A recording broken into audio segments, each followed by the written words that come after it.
Hello दोस्तों, कहानी संग्रह चैनल में आप सबका स्वागत है। आज की कहानी का शीर्षक है कौवा और दुष्ट सांप की कहानी। एक बार की बात है, एक जंगल में किसी पेड़ पर कौवे का एक जोड़ा रहा करता था। वो दोनों खुशी खुशी उस पेड़ पर जीवन बसर कर रहे थे।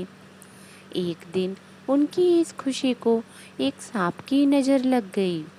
जिस पेड़ पर कौवे का घोंसला था, उसी पेड़ के नीचे बने बिल में सांप रहने लगा था।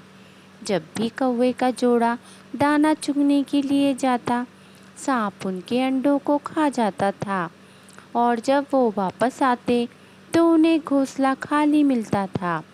लेकिन उन्हें पता नहीं चल पा रहा था कि अंडे कौन ले जाता है।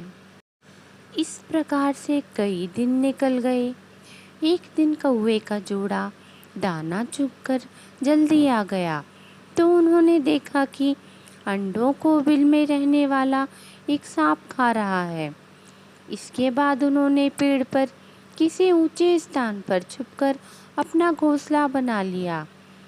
सांप ने देखा कि कौवों का जोड़ा पहले वाले स्थान को छोड़कर चला गया है, लेकिन शाम होते ही दोनों वापस पेड़ पर आ जाते हैं। इस प्रकार कई दिन निकल गए। कौवा के अंडों में से बच्चे निकल आए और वे बड़े होने लगे। एक दिन सांप को उनके नए घोंसले का पता चल गया और वह कौवे के जाने का इंतजार करने लगा। जैसे कौवे घोंसला छोड़कर गए, सांप उनके घोंसलों की ओर बढ़ने लगा, लेकिन किसी कारण से कौवों का जोड़ा वापस पेड़ की ओर लौटने लगा। उन्होंने दूर से ही सांप को उनके घोंसले की ओर जाता देख लिया और जल्दी से वहां पहुंचकर अपने बच्चों को पेड़ की ओट में छुपा दिया। सांप ने देखा कि घोंसला खाली है तो वह कौवों की चाल समझ गया और वापस बिल में आकर सही मौके का इंतजार करने लगा।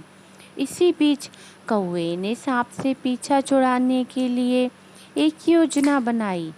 कौवा उड़कर जंगल के बाहर बने एक राज्य में चला गया। वहाँ एक सुंदर महल था। महल में राजकुमारी अपनी सहेलियों के साथ खेल रही थी। कौवा उसके गले में से मोतियों का हार लेकर उड़ गया। सभी ने शोर मचाया तो पहरेदार हार लेने के लिए कौवे का पीछा करने लगे। कौवे ने जंगल में पहुंचकर हार को सांप के बिल में डाल दिया, जिसे पीछा कर रहे सैनिकों ने देख लिया। जैसे ही सैनिकों ने हार निकालने के लिए बिल में हाथ डाला तो सांप फुफकारता हुआ बाहर निकल आया।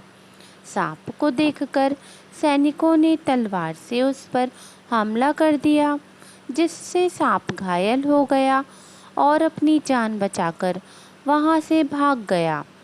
सांप के जाने के बाद कौवा अपने परिवार के साथ खुशी खुशी रहने लगा।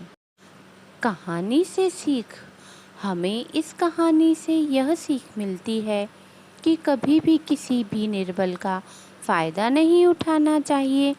साथ ही मुसीबत में समझदारी से काम लेना चाहिए।